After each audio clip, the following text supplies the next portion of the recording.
Hello,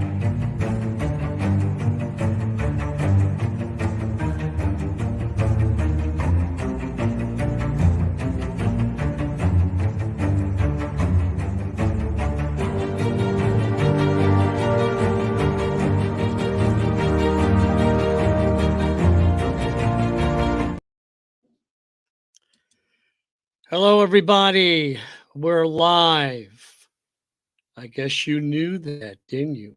Well, anyway, I'm going over how to do fundraisers, and I think the easiest way to do a fundraiser for a nonprofit is to have a 5K run. Now, I'm a race director for Destination Training, and I do a lot of races.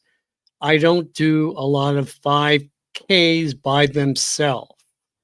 I do 5K, 10, half marathon, and marathon together because it brings in more money. But if you're just starting out, you have a nonprofit 501, then you should start with the 5K.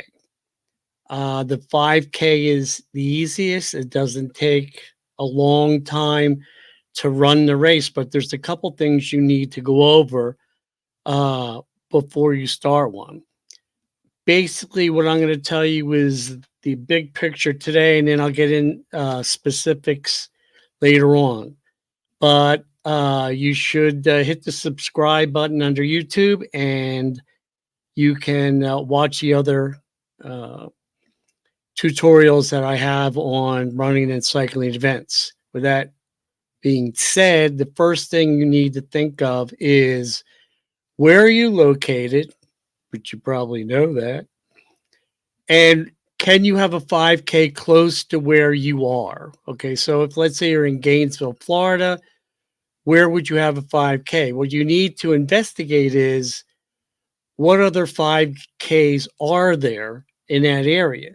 So you go to Running in the USA, you click on your state, you click on your area, you click on the time that you're thinking on having it, and you're going to research. You're going to see if there are any 5Ks, if it's just all over the place, 5Ks, a couple hundred of them, you might want to stay away from that particular date. So that's the first thing you're going to do. You're going to see where you're not going to be cannibalized by having it on that particular Saturday when there's 20 other races in that area on that Saturday. So that's the first thing you have to look at.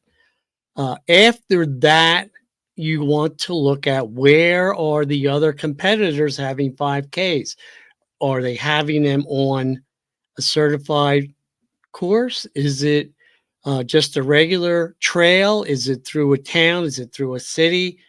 You want to decide and look at what other people are doing and get an idea if they're successful at it. What you do is you go to their run on Running in USA, click on it, see how many people they have registered, especially a month before their race. That'll give you an idea on what people like. If they like that 5K, maybe it's the theme, maybe it's the location, maybe it's the course. So those are things you need to mull around and take a good look at it. Don't worry about the timer yet. Don't worry about the permits. You want to do research on that first.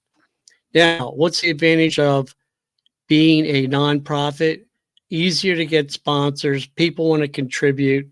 They like writing it off. Businesses are more want to join you in terms of the sponsorship, help you out. So having that particular nonprofit is a good thing. And I will get into that next time I present my video here. But the first thing is go to Running in the USA, pick the date you want to have it, see if you're going to be cannibalized by all these other races.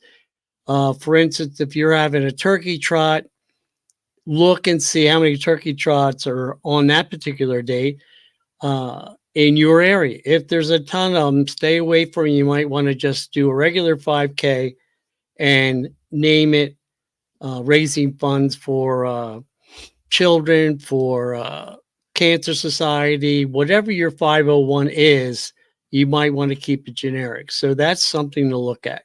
Now, the next time I post, we're going to get a little more specific, and I'm going to show you the best time and the best way to find a location and get into more detail in terms of registration, timers, uh, how do you promote it, things of that nature, so you get a better idea in a macro sense rather than doing the micro analysis of where you're going to have your race.